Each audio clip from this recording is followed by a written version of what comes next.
I am a big fan, too, of Deanne Stillman, a woman I met many years ago when I was doing research about the deaths of people in the Mojave.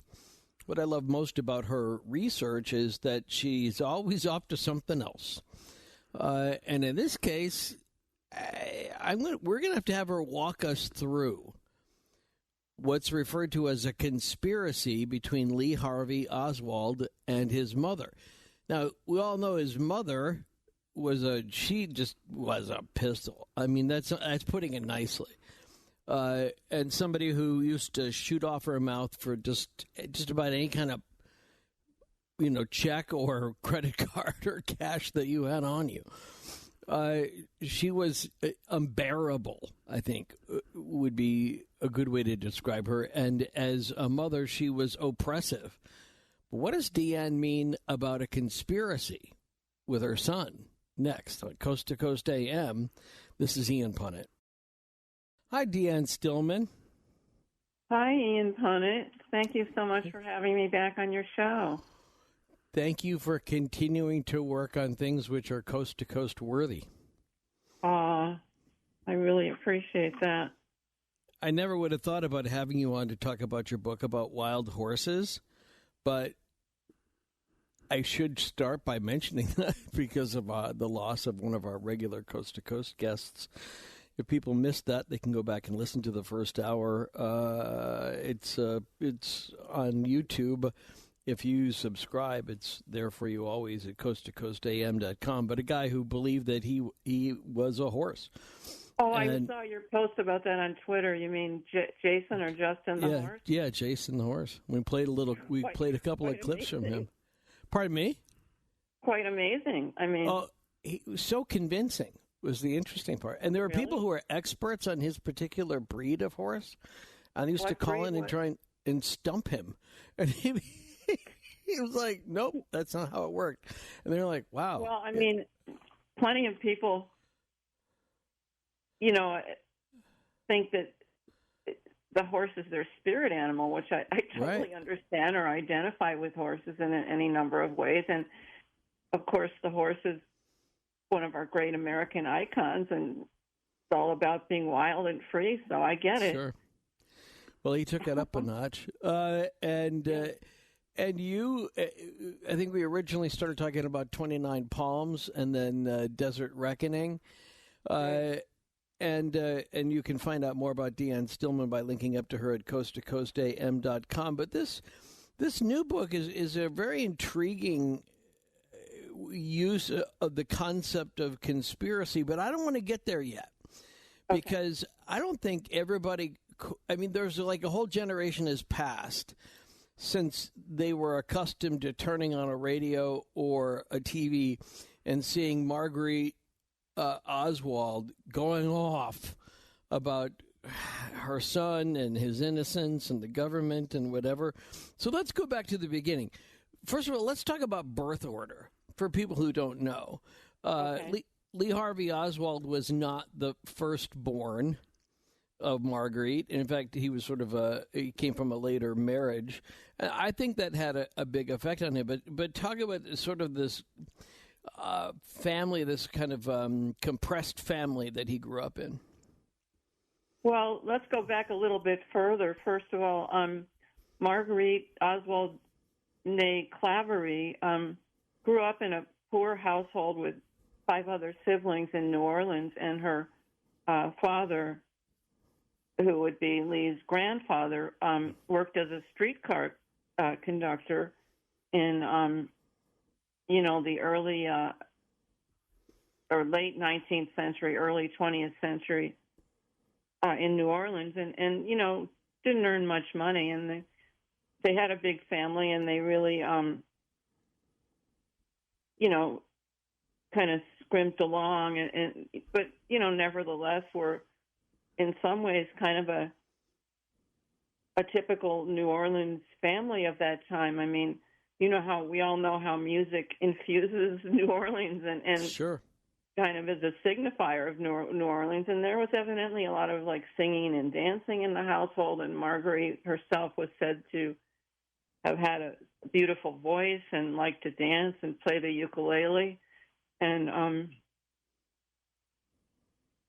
at some point, she just decided that she didn't like school at all, and she dropped out of high school. I think in ninth or 10th grade, and that kind of set a pattern for her own children, down the line. But she, while she was working as a secretary, after she had dropped out, she met.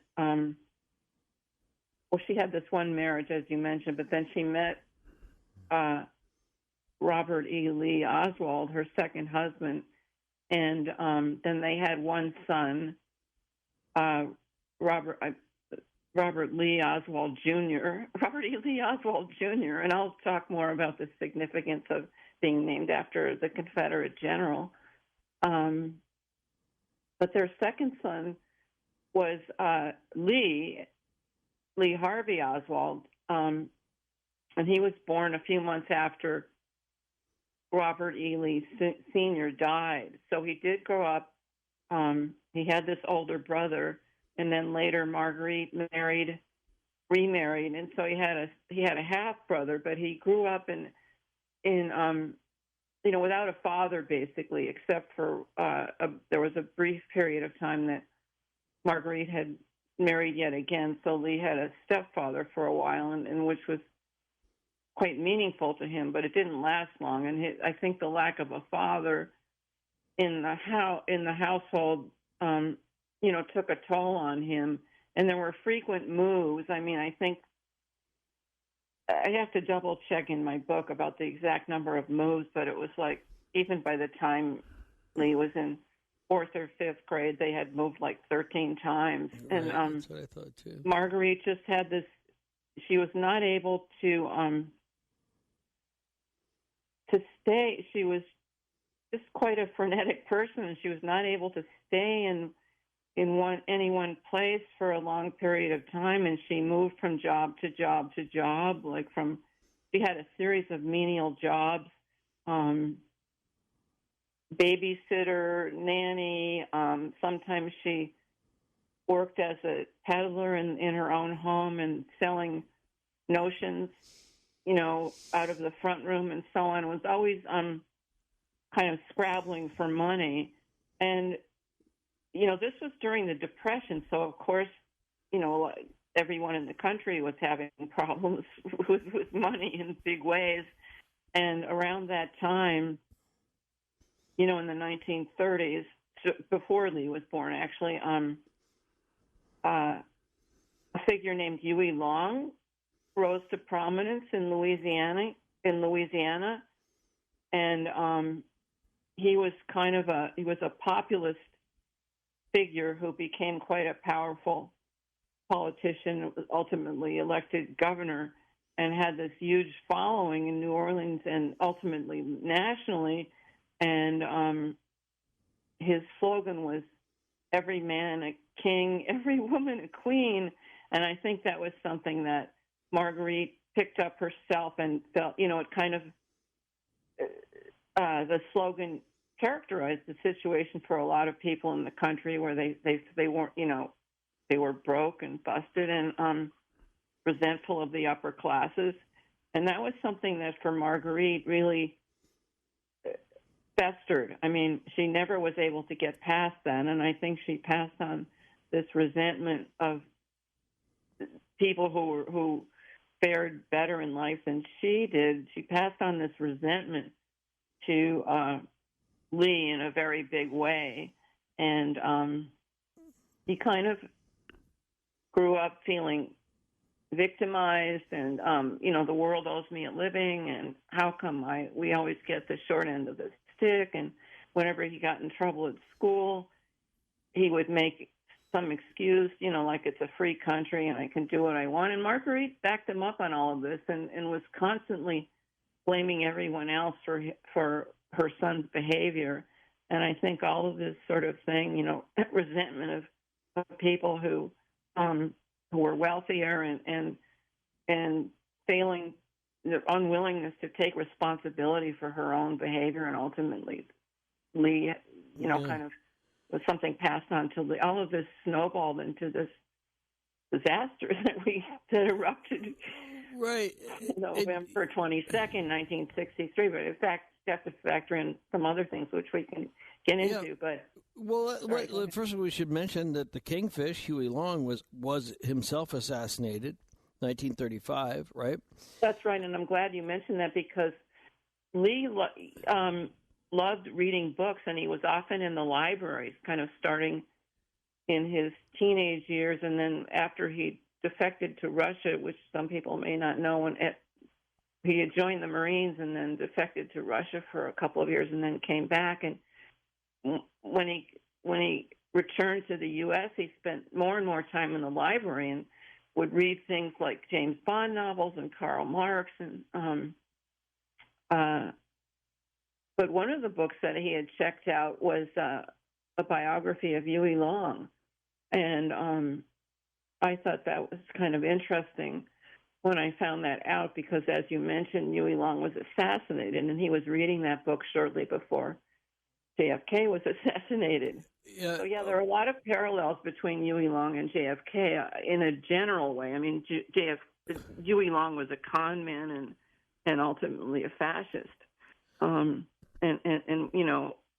really, the more popular he became, the more out of control he became, and right. was quite a scary figure.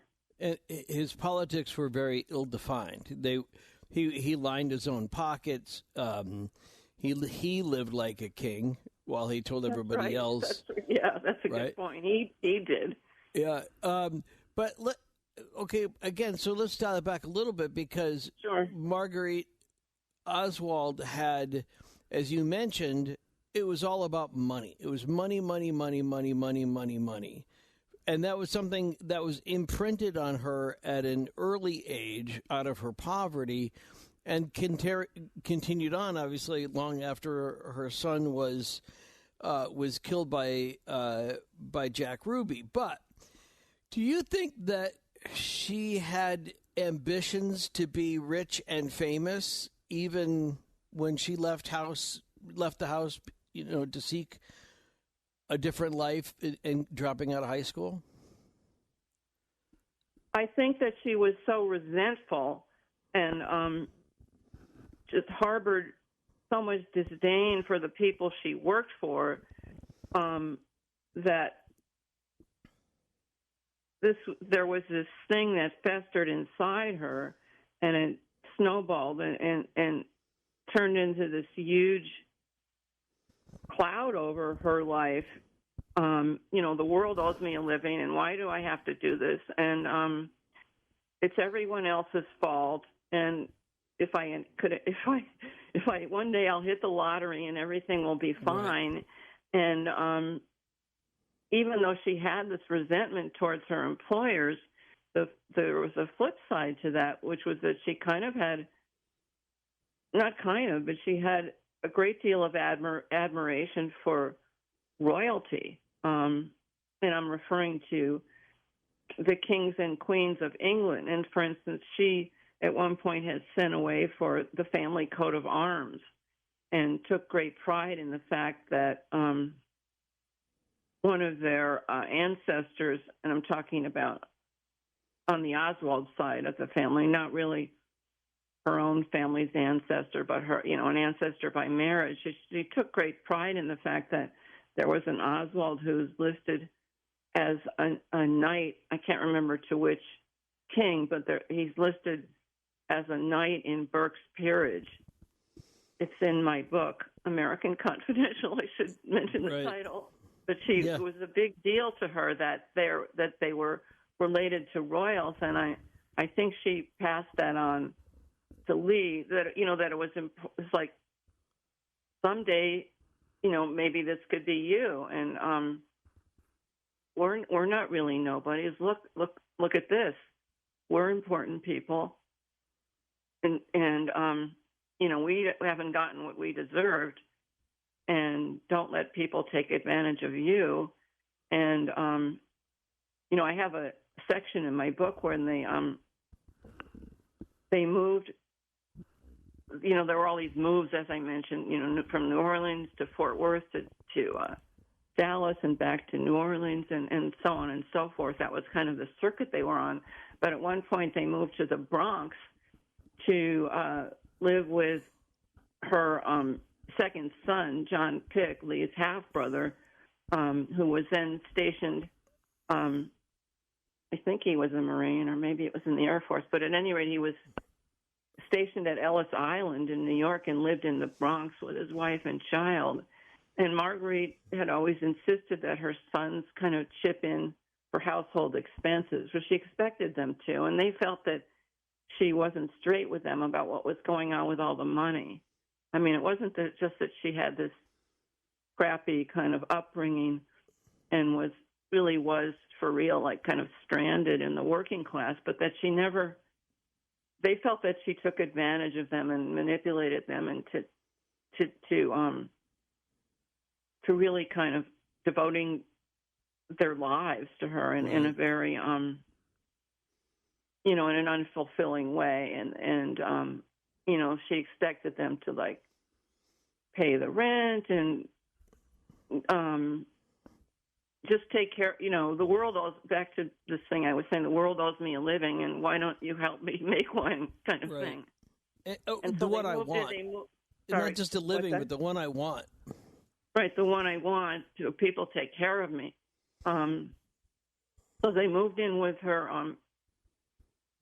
son John Pick in the Bronx, and she told them she told John and his wife that they had just come for a visit, but actually she was planning to stay there indefinitely, and the whole that situation blew up and was really a pivotal time for Lee because he became he was always had an explosive personality, but he became quite violent then, and evidently at one point attacked his half-brother's wife with a pocket knife. And there are different accounts about exactly how serious that attack was, but it sounds like it was fairly outrageous. I want the account of the person who had the knife brandished at them. What's that? I want the account of the person who had the knife brandished at them. That to me is right. Her account differs from Marguerite's account, of course. I don't remember the exact words. I think they're in my book. But I mean, Marguerite's thing was like, "Oh, no big deal." Lee was whittling. Right. He wasn't whittling. He had really gone after her with a knife. Yeah. I mean, he may have been whittling at the same time, but again, she made an excuse. She made a very big excuse for him at the time. And during that period in Lee's life, he was a teenager then, and he was often truant from school, and he would hang out at the Bronx Zoo, which he loved, and he would like to commune with the wild animals there. And I think that might have saved him for a while. At one point, he was busted for truancy by an officer at the zoo, strangely enough, and he started to get that kind of sent him into much more of a downward spiral. He had to, He was, off and on probation and in and out of detention homes, and Marguerite continued to make excuses for him, and the cop who busted him at the Bronx Zoo made fun of his Texas accent, or what he perceived to be a Southern accent, and that kind of furthered Marguerite's thing about, see, Yankees hate us. I mean, we lost the Civil War, but now they're making fun of us, and I guess the cop had laughed at Lee for wearing jeans, which was a sign of being a hoodlum at the time. Hang up for that thought, because I was actually thinking about the accent. Lee Harvey Oswald's accent was kind of an aggregation of his time spent in the Bronx and then New Orleans and Dallas. It's weird. It's an unusual accent. But that still doesn't get to the conspiracy part, which is what we're getting up to. The American Confidential uncovering the bizarre story of Lee Harvey Oswald and his mother. This, says D.N. Stillman, was was definitely a conspiracy. Next on Coast to Coast AM. Lee Harvey Oswald's mom had a profound effect on him. So what, though? I mean, come on. Lots of people have terrible mothers, terrible parents in general, and they don't end up trying to shoot a president. They don't end up being involved in any type of conspiracy. They don't leave the country. They don't become expatriates. They don't take the path that Lee Harvey Oswald's life took. They don't have the personality traits. They actually, they rebel against how they were raised. So how is it that author Deanne Stillman says Lee Harvey Oswald and his mother had a kind of conspiracy? Next on Coast to Coast AM, this is Ian Punnett. Find out more about Deanne Stillman at coasttocoastam.com. The new book is her own research into the life of Lee Harvey Oswald and his mother. It's a book called American Confidential: Uncovering the Bizarre Story of Lee Harvey Oswald and his mother. And so let's pick it up there. So Lee Harvey Oswald hasn't even been born yet in the timeline of the story that we're telling, yet we know his mother, Marguerite, was raised in a lower middle class household and then went on to become a poor person, and she didn't respond to that well. In her poverty, she lashed out. She dreamt big. She thought winning the lottery was her way out. She admired royalty and people like, the Kingfish, Huey Long in New Orleans, but she wasn't really willing to do the heavy lifting herself to get there. Instead, she sponged off of her children from different fathers. Would you say that's a fair profile of Marguerite?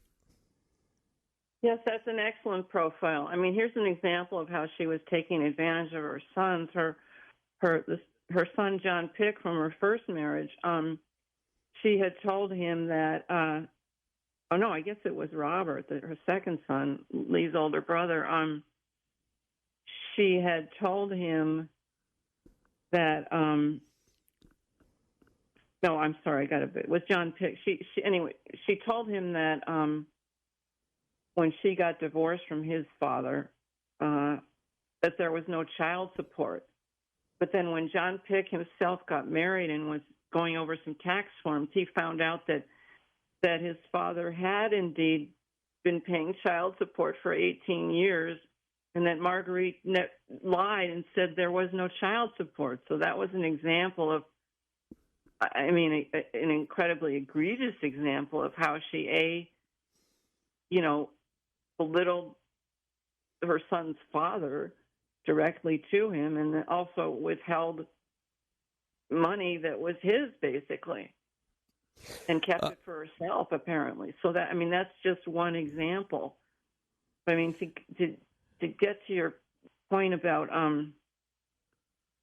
Marguerite admiring, or at least having breathed the ethers of Huey Long, the Kingfish, I mean, she literally admired kings and queens, and at one point, in order to kind of try to make contact with his mother, Lee, when Lee was 11 years old, he called her at work to tell her that Queen Elizabeth had just had a baby, and that was in violation of a rule to not call her at work unless there was an emergency. But he so wanted to impress her that he made that call anyway. And I thought when I read that, it's in the Warren report from Marguerite's own testimony. When I read that, I thought that was so telling, because even though she was always making excuses for her sons, and in particular Lee, who was the youngest and often in trouble and acting out and so on, even though she was always making excuses for him, my son can do no wrong, he's so fabulous, that she kept him at a distance, and her other sons too. So that was part of this ongoing problem that she never really displayed much affection toward any of them. So you mentioned the previous son, Robert Lee Oswald. Right. And that he was a junior. He was named after or named in honor of, which one is it? For Robert E. Lee Sr. Robert E. Lee. Father and Lee's father. So Lee's own name, Lee, as in Robert E. Lee Harvey. I forget where Harvey comes from, but the three of them, the father, the son, and Lee, are all, their names are either directly or indirectly all about Robert E. Lee, the Civil War general. And, at the time they were growing up, and Lee, including Lee, they grew up steeped in Civil War history, and there were, the South still rise again and all of that. And Marguerite's own resentment of wealthy people had a lot to do with, like, not liking Yankees and identifying with Johnny Reb and so on in the South. And at the time, there were statues of Robert E. Lee all over New Orleans, and there have been until recently. So, and by the way, being named after Robert E. Lee, certainly wasn't particular to the. No, isn't that uncommon? The common name in the South, at least until recently. I'm sure some people are still named after Robert E. Lee, but it's not like it was. And so they all had the kind of just the protection. Everywhere you look, there was a statue or some street named after Robert E. Lee. And Lee told when Lee joined the Marines, he told some people in his barracks that he was really proud of having that name. Okay, Robert E. So yeah, sorry. Go ahead. Well, no, I'm trying to build. So then Lee Harvey Oswald is born. He has an unusual accent. He picks up some of it from the Bronx. He's a teenager, and he's truant. We know that. He dresses like a little bit like what some people might consider today to be kind of a hoodlum or somebody who is gang affiliated. Somebody, if you didn't have a lot of choices on your clothing, a pair of jeans could last you a very long time, as it still does. And then they move back to where after the Bronx?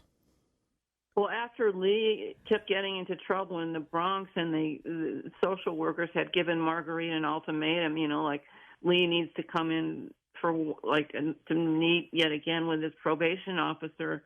Otherwise, we're sending him to, a detention home upstate, and you may never see him again. I mean, he had been in homes before that, and Marguerite, and he complained to her about, Mom, I'm living with killers and criminals at this point, and so she had set up an appointment with a social worker, because of it. It was sort of a, last stop for a reprieve, and she didn't show up for this meeting, and instead, I think she called the probation officer and left some excuse, and then she took Lee back to New Orleans. Okay. So that was like their umpteenth move. And the thing was, for Lee, every time he would start making friends at school, which didn't even happen that often, but he would have to start over again. And I think, he was in third grade for 4 times or something. So all this, he had a very, very unstable upbringing. Right. And, a personality disorder that was untreated. The social workers in the Bronx kept saying, one said he was schizophrenic, another said if he had undergone treatment then and immediately, maybe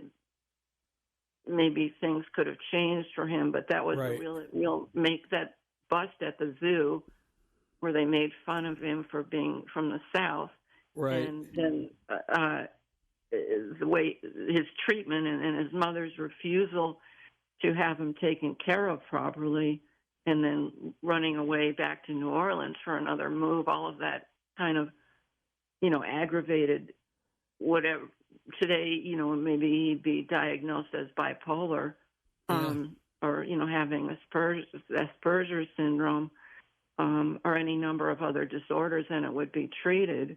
But it went untreated at the time, and then he had grown up around guns. I mean, not so unusual for that time. We're in the South, and his older brothers were in the military. Sure. And they taught him how to shoot, and he liked hanging out with them. And they were in military. His older brothers were in military school for a while, and he would go visit them and run around in the woods shooting.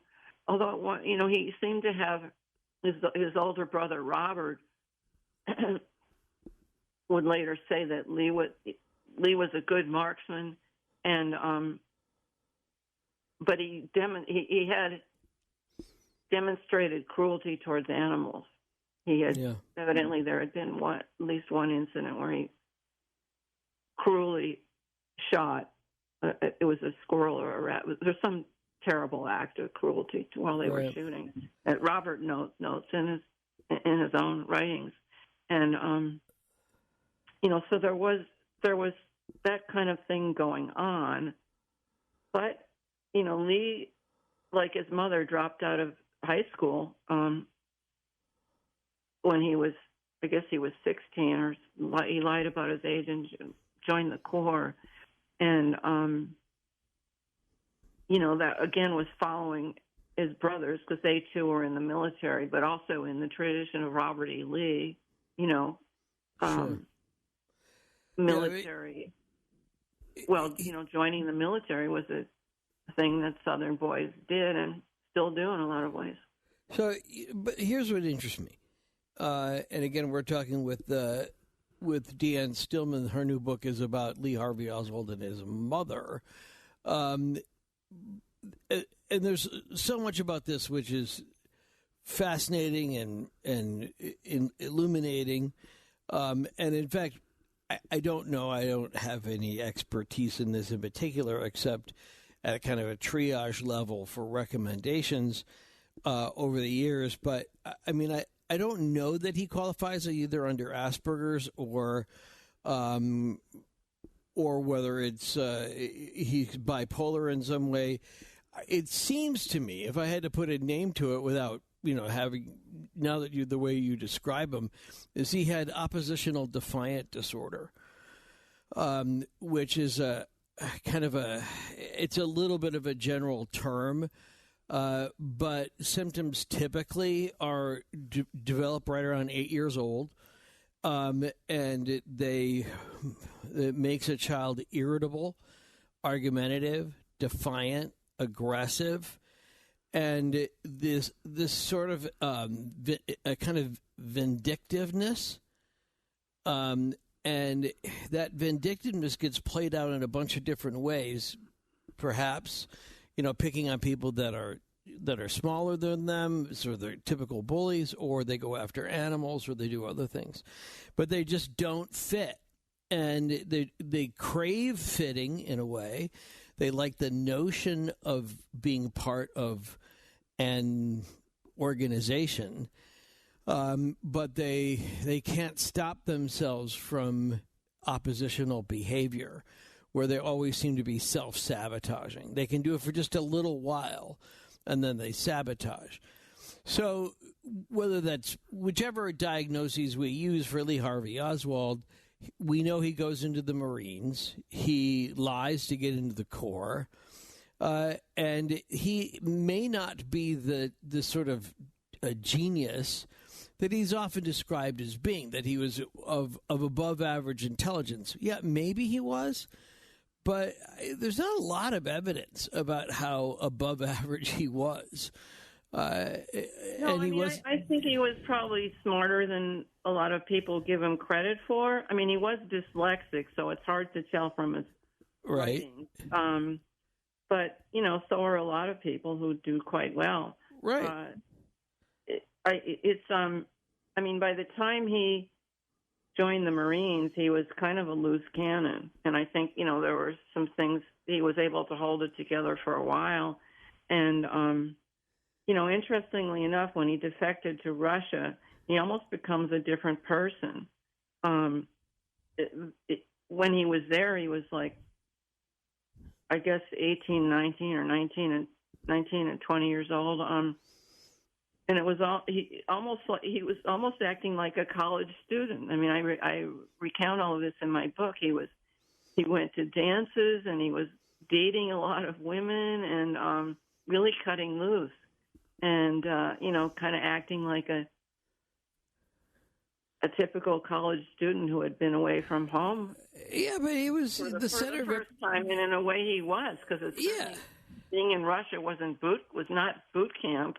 Yeah, but he's unique, right? He's a unicorn. He's an American. He's the center of attention. That's true. It wasn't a matter of like, oh, he's going to toe the line and become a great Russian. It was like, hey, he was soaking it up. Totally. Yeah, totally. All the women were after him because he was a great catch. Like maybe I'll marry this guy and he'll take me back to the States. I mean, he was, as you say, the center of attention, and he made the most of it. I mean, at some point, it that wore off, and the reality of Russia sank in. But back to his mother, I mean, her thing about being exploited as kind of a serf, an American serf, all of her life, resonated for him because, and there was something about Russia that appealed to him, where he was expecting this thing that Karl Marx had written about, workers unite, and that the worker was given a fair shot in Russia. But what he found out himself when he was working in the factory there, and the circle of friends, that people really weren't treated all that well, and it was the whole thing was a real grind. Well, and I think if part of his attraction was only that the Russian women knew he was going to get a better apartment, or he would get that's right, and he certain did privileges, and he did. Right. So, Yeah. I mean, I think there's some truth to the idea that he was obviously